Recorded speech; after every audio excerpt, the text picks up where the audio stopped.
Mystery exploration. Darkness. History.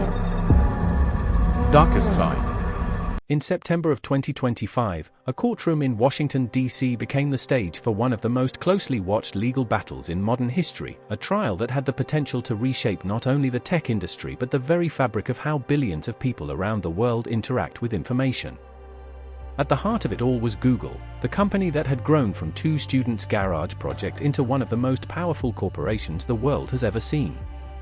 For years, critics, regulators, and rival companies had argued that Google's dominance in online search was not simply the product of innovation and quality, but the result of practices that locked competitors out and left consumers with fewer choices.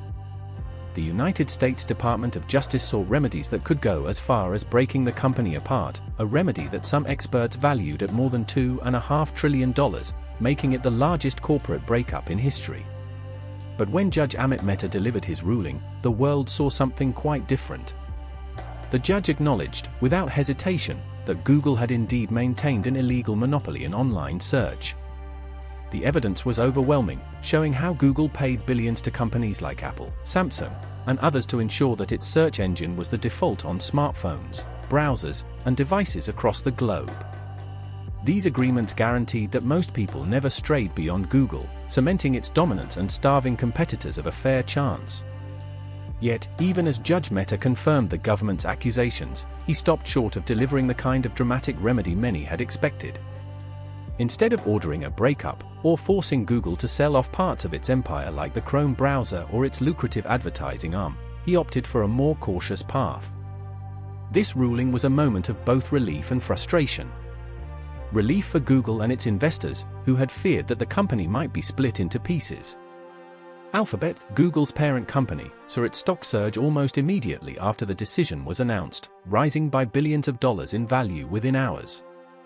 Shareholders saw the ruling as a green light, the worst-case scenario had been avoided, and the company could continue operating largely as it had before. But frustration came from those who had long campaigned for stronger action. Antitrust advocates called the decision a slap on the wrist, arguing that the remedies chosen were too weak to truly change the market. Some critics likened it to convicting a bank robber but sentencing them only to write a thank you note. So what exactly did the judge order? The centerpiece of the ruling was a requirement that Google share some of its closely guarded search data with competitors. This was not a trivial matter.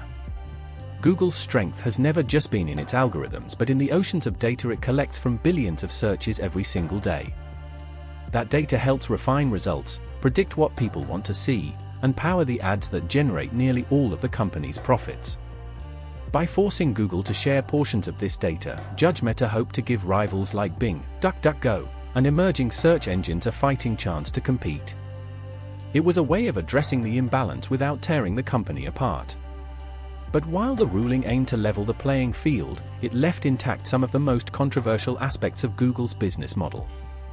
Most notably, it allowed Google to keep its default search agreements with Apple and other companies. These deals, worth tens of billions annually, were seen by the government as the very mechanism that froze out competitors. The Justice Department argued that banning such agreements was essential if consumers were ever going to see real competition in search. Yet the judge disagreed. In his view, blocking those contracts risked disrupting user experience and even harming innovation, particularly as the market moved into new frontiers of artificial intelligence and voice assistants. The refusal to order a breakup of Chrome was another turning point in the trial.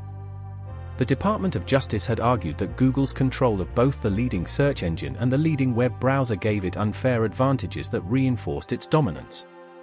But Judge Mehta dismissed the idea of forcing Google to sell Chrome as too drastic and too messy. Chrome, he explained, was deeply intertwined with Google's other products, and prying it away could create chaos for users, developers, and the broader internet ecosystem. Instead, the court would try more modest measures, ones that could be monitored and adjusted over time. Reactions to the decision reflected a divide in how people view the power of big tech. To Google's executives, the ruling was proof that their success came not from unfair practices but from building better products.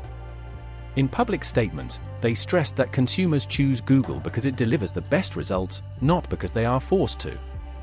To their critics, however, the ruling showed the limits of American antitrust law. which often struggles to deal with the unique challenges of digital markets. Unlike traditional monopolies that raise prices and limit supply, companies like Google give away their core services for free, making it harder to prove direct consumer harm even when competition suffers. As the dust settled, the larger question became what this ruling meant for the future. Would requiring Google to share data actually help rivals catch up, or would the sheer scale of the company's resources continue to dwarf any competitor? Would default agreements eventually be scrutinized again if market conditions didn't improve? And what would this case mean for other tech giants like Amazon, Apple, and Meta, each facing their own regulatory battles around the world? For many observers, the answer lay in history. In the late 1990s, Microsoft had faced a similar antitrust trial over its control of the Windows operating system and Internet Explorer browser.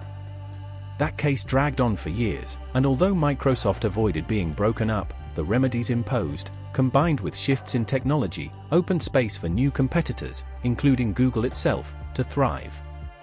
Could this ruling set the stage for a similar outcome, where the pressure of oversight and the rise of new technologies eventually loosen Google's grip? Or would the leniency embolden the company to continue as before, making only superficial changes while holding on to its empire? Investors, at least, seemed confident that the ruling was a win for Google. Markets responded swiftly, with Alphabet's value soaring, adding tens of billions of dollars to the wealth of its shareholders and executives. But antitrust activists were quick to warn that celebrating too soon could backfire. They pointed out that the judge left the door open to revisiting remedies if the current measures failed to produce meaningful competition.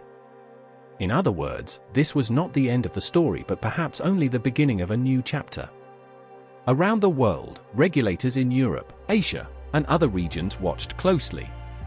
The European Union, in particular, has often been more aggressive than the United States in challenging big tech.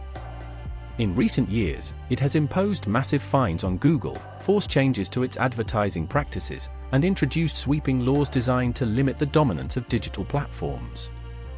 For them, Judge Mehta's ruling might be seen as too cautious, but it also signaled that even in the US, the tide of scrutiny had not receded. In the end, the ruling was a paradox. Google was found guilty of maintaining an illegal monopoly, yet it emerged stronger in the eyes of investors. The remedies imposed were significant in theory but uncertain in practice. And the broader debate about how to regulate tech power remained unresolved.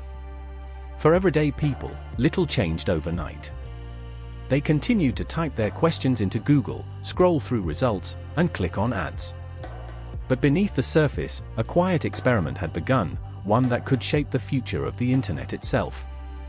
If competitors found ways to use the data they gained, new search engines might rise, offering alternatives that challenged Google's supremacy. If not, the company's dominance could remain unshaken for another generation. As the court adjourned and the headlines spread across the globe, it was clear that this moment would be remembered less for what it ended than for what it began. The battle between regulators and big tech is far from over. It is a struggle that will continue to define how we balance innovation, competition, and power in the digital age. Google may have dodged a $2.5 trillion breakup, but the questions it raises about fairness, control, and the future of information are only just beginning.